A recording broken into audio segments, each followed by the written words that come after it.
अस्सलामुअलैकुम नाज़रीन इकराम।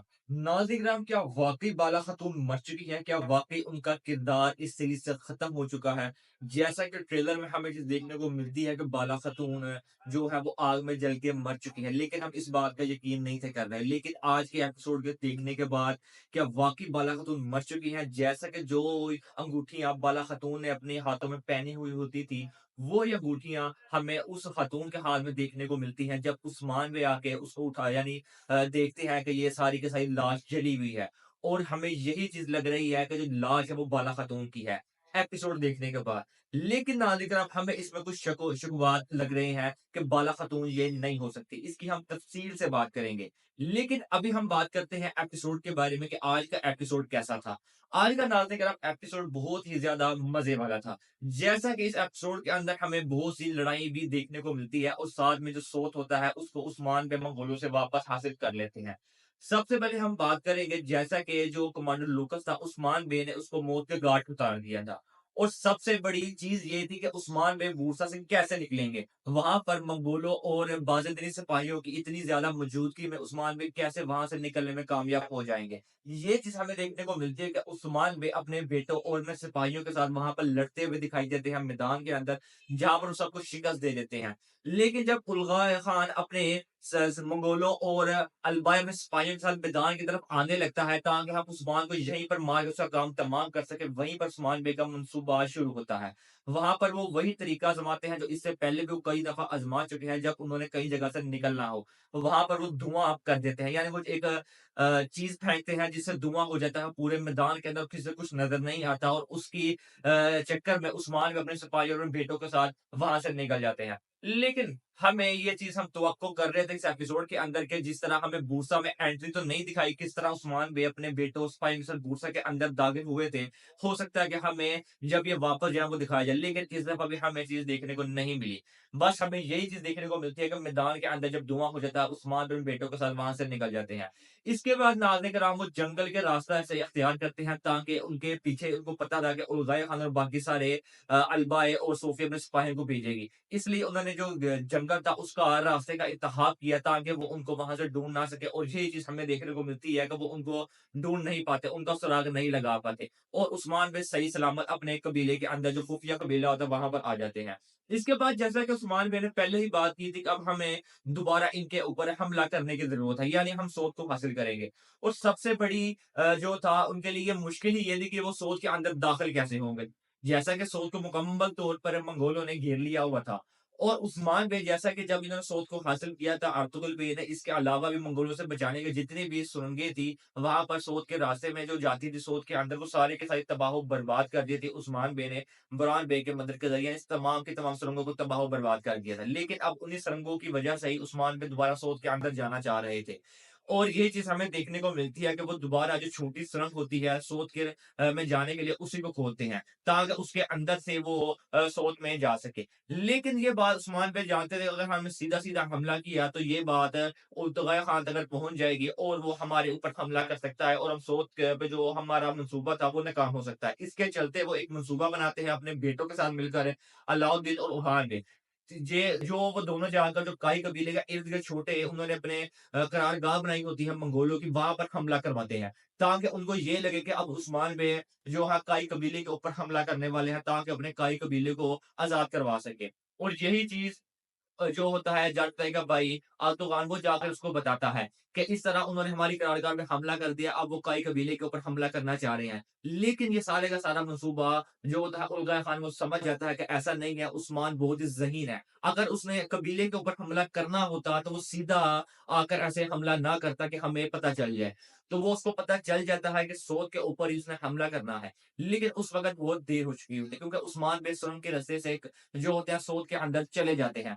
उसके बाद नाज़िर करम, जैसा कि उस्मान बिन अपने सिपाहियों के साथ मिलकर वहाँ पर भी एक मंसूबा बनाया था कैसे हम सोत को जल्दी से जल्दी जो हम मंगोलों से सफाया कर सकें। और वहाँ पर वो मंगोलों जितने भी होते हैं उनको अपनी तरफ करने के लिए एक सराय के अंदर चले जाते हैं और वहाँ पर तमाम आतिश जो होता है बारूद वहाँ पर रख देते हैं। और जैसा ही ज़्यादा जो मंगोल होते हैं वहाँ पर जब आते हैं, वो उन आतिश मवाद को उनकी आँखों के सामने आग के ज़रिए फाड़ देते हैं, जहाँ पर बहुत ही ज़्यादा धमाके होते हैं। और ये सारा सीन जो होता है, उलतगाय खान सोच के बाहर चीज़ें देख रहा होता है। उसके बाद उस्मान भी अपने सिपाहियों के साथ मिलकर सोच के अंदर तमाम मंगोलों का सफाया कर देते हैं और इसके साथ जो सोच के अंदर उस्मान बे के जो लोग होते हैं, वो भी इनका भरपूर साथ देते हैं सोच को वापस हासिल करने के लिए। उसके बाद उस्मान बे सोच को वापस हासिल कर लेते हैं। यानी एक दफ़ा दोबारा सोच के ऊपर काई परचम को लहरा दिया जाता है।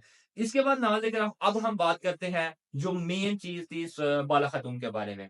जैसा कि नाज़रीन किराम जो सोफिया थी उसने जो थी मरियम उसके ज़रिए ये सारा मंसूबा बनाती कि तुमने बाला को एक नहर के किनारे पर लेकर आना है ताकि वहाँ पर उसको अगवा कर सके। और वो उसी के मुताबिक कई जो होता है कबीला वहाँ से बाहर निकल जाती है और बाला खातून को इस बात का शक होता है कि ये हर दफ़ा क्यों अकेली कहीं पर चली जाती है और बाला खातून उसका पीछा करने के लिए वहाँ पर जाती है। लेकिन वहाँ पर जाकर वो पकड़ी जाती है सोफिया और अलबाए और बेगम खातून के हाथों। और इसके बाद उनको कबीले के अंदर ले जाया जाता है और कबीले के अंदर जाने के बाद उनको पता था कि हमें जल्द से जल्द यहाँ से निकलना है। और उसी के लिए वो जानबूझकर बेगम खातून को उकसाती हैं बहुत ज़्यादा, ताकि बेगम खातून उनके ऊपर हमला करने के लिए उस जो है ज़िंदान उसके अंदर आएँ। और वो अंदर आती हैं, वो उसी चाकू के ज़रिए जो है बेगम खातून को नीचे गिरा देती हैं और वहाँ से आज़ाद हो जाती हैं मरियम को लेकर। लेकिन जाते हुए वो जारकताई बे और गाज़ी अल को भी छुड़वा लेती हैं। और इसके बाद ये सबसे बड़ा था कि अब वो काई कबीले से कैसे बाहर निकलेगी? वो काई कबीले के अंदर सारे के सारे मंगोलों का राज था, यानी वो उनका उनका उधर से निकलना मुश्किल ही नहीं, बहुत ही ज़्यादा मुश्किल था नाज़रीन किराम। लेकिन वहाँ पर भी जो उनकी आवाम होती है, जो उनके लोग होते हैं, वो उनका साथ देते हैं। वो एक घेरा बना लेते हैं ताकि कोई भी इनके करीब ना आ सके और उनको घोड़े भी देते हैं ताकि वो जल्द से जल्द इस कबीले से निकल जाएँ।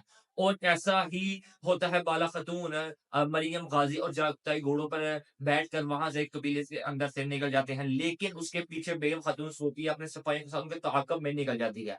इसके बाद नाज़ की तरफ हमें ये चीज़ देखने को मिलती है कि रास्ते में जारकुताई और ये बात करते हैं बाला खातून से कि मैं इनका रास्ता भटकाता हूँ, आप दूसरे रास्ते से चले जाएँ। लेकिन बेगम खातून को ये बात पता चल जाती है। बेगम खातून जो है बाला खातून के पीछे चली जाती हैं। और उसके बाद हमें चीज़ देखने को मिलती है कि वो एक तीर मारती हैं जिससे बाला खातून ज़ख्मी हो जाती हैं और बाला खातून मरियम और गाज़ी को दूसरी तरफ भेज देती हैं ताकि वो सही सलामत बच सके और खुद एक झोपड़ी होती है वहाँ पर चली जाती हैं और वहाँ पर जाकर वो तीर को निकालती हैं। लेकिन वहाँ पर जो बेगम खातून होती है वो आ जाती है और वहाँ पर एक छोटी-सी लड़ाई देखने को मिलती है। जहाँ पर बेगम खातून बाला खातून को नीचे गिरा देती है और उस झोपड़ी को आग लगा देती है। इस सारे सीन के अंदर आपने एक चीज़ देखी होगी, वहाँ पर गाज़ी अल भी आता है और मरियम भी, जब वो झोपड़ी को आग लगी हुई होती है। उसके बाद गाज़ी अल पे वहाँ से ये कहकर निकल जाता है कि मैं ऐसे बाला खातून को मरने नहीं दे सकता, जलने नहीं दे सकता। मैं जारकुदाई बे को ढूँढने जा रहा हूँ, उनको यहाँ पर लेकर आता हूँ। लेकिन मरियम वहीं पर ही मौजूद होती है। उसके बाद बेगम खातून इस बात की तसल्ली करने के लिए कि बाला खातून वाक़ई ही मर चुकी है, जो उसकी 2 साथी होती हैं साथ, खातून उसको कहती है कि तुमने तब तक यहाँ से नहीं जाना जब तक बाला की राख ना बन जाए उसकी लाश की। उसके बाद तुमने यहाँ से वापस आना है। इसके बाद जब जारकुताई को ढूँढने के लिए गाज़ी अल्म जाता है तो रास्ते में उस्मान बे उसको मिल जाते हैं। वो उस्मान बे को लेकर वहाँ पर आ जाता है जहाँ पर बाला खातून को जलाया गया था। और उस्मान बे उस जगह पर पहुँचते हैं और वहाँ पर देखकर ये चीज़ बहुत ही ज़्यादा गुस्से में और परेशान और दुःख भरा सीन था और बहुत इमोशनल सीन था वो वाला। जहाँ पर वो देखते हैं कि बाला जल चुकी है। वो यकीन नहीं से करना चाह रहे, लेकिन जब वो उसका हाथ पकड़ते हैं, उसके हाथ के ऊपर वही अंगूठियाँ थी, जो अंगूठियाँ बाला खातून पहनती थी। और ये चीज़ देखकर उस्मान बेग को यकीन हो जाता है कि बाला खातून मर चुकी हैं, यानी वो जल के राख हो चुकी हैं। लेकिन नाज़रीन किराम, यहाँ पर आपने एक चीज़ नोट की होगी कि जब उस्मान बेग वहाँ पर आते हैं, तो वहाँ पर मरियम खातून खड़ी होती है, लेकिन वो खातून जिसको बेगम खातून छोड़कर गई थी, उस वक़्त वहाँ पर मौजूद नहीं होती। हमें नहीं लग रहा कि ऐसा होगा, यानी बाला खातून का किरदार खत्म हो जाएगा या मर गई होंगी। इसके अलावा नाज़रीन किराम, आपने एक और चीज़ नोट की होगी एपिसोड के अंदर, जब बाला खातून झोपड़ी के अंदर जल रही होती है, वहाँ पर मरियम ये बात करती हुई नज़र आती है कि बाला जल रही है, यानी मर रही है, मैं उससे इंतकाम लेना चाहती हूँ, मेरा इंतकाम पूरा हो रहा है। लेकिन मेरा भी दिल क्यों जल रहा है, मेरी यानी रूह क्यों तड़प रही है बाला को इस हाल में देखकर। तो हमारी राय के मुताबिक नाज़रीन किराम, जब मरियम ये चीज़ सारा होगी तो मरियम ही वहाँ पर आकर बाला खातून को बचाएगी और जो लाश होगी वो उस खातून की होगी जो बेगम खातून उसको पीछे छोड़कर गई थी। ताकि वो इस बात को बावर करा सके, यानी पक्का हो सके कि बाला खातून मर चुकी है। मरियम भी वहाँ पर आकर उस खातून को मारकर जो होगी उस कमरे के अंदर फेंक देगी, झोपड़ी के अंदर, और बाला खातून को वहाँ से बाहर निकाल लेगी। लेकिन वो ये चाहती थी कि सबको लगे कि ये बाला खातून मर चुकी हैं, इसलिए उसने वो अंगूठियाँ बाला खातून की उतार कर उस खातून को पहना दी। अब सवाल पर यहाँ पर ये भी पैदा होता है कि मरियम ने ऐसा क्यों किया? इसकी एक वजह ये है नादिरा, एक तो वो इंतकाम लेना चाहती थी खुद, तो दूसरा वो ये बात को लेकर काफ़ी ज़्यादा परेशान हो रही थी कि उसका जो था माज़ी उसको याद आना शुरू हो चुका था। हत्ता कि उसे आवाज़ भी याद आना शुरू हो चुकी थी, जो ये बात करती हुई नज़र आती है एपिसोड के अंदर भी, कि बाला खातून की आवाज़ मेरी माँ की आवाज़ के साथ कैसे मिल सकती है, क्या हो रहा है? तो वो इन सवालों का जवाब ढूँढने के लिए वहाँ से उसने बाला खातून को निकाला और एक खुफिया जगह पर छुपा दिया, जहाँ पर वो उससे बाद में जाके बात कर सके कि तुम्हारा मेरा क्या रिश्ता है? और इस के नतीजे में वो इस बात को तक पहुँच जाएगी कि वो ही असल में बाला खातून की बेटी है। सारे का सारा जो मंसूबा था वो सोफिया ने बनाया था। लेकिन नाज़रीन कराम, एपिसोड बहुत ही ज़्यादा मज़े वाला था और आने वाला एपिसोड इससे भी ज़्यादा मज़े वाला होने वाला है। अब जैसे-जैसे जो उस्मान ड्रामा आगे-आगे बढ़ रहा है, आने वाले एपिसोड मज़ीद से मज़ीद मज़ेदार होते जा रहे हैं। नाज़रीन किराम, अगर आपको वीडियो अच्छी लगी हो, तो वीडियो को एक लाइक ज़रूर कीजिएगा। मिलते हैं आपसे नेक्स्ट वीडियो में, तब तक के लिए अल्लाह हाफ़िज़।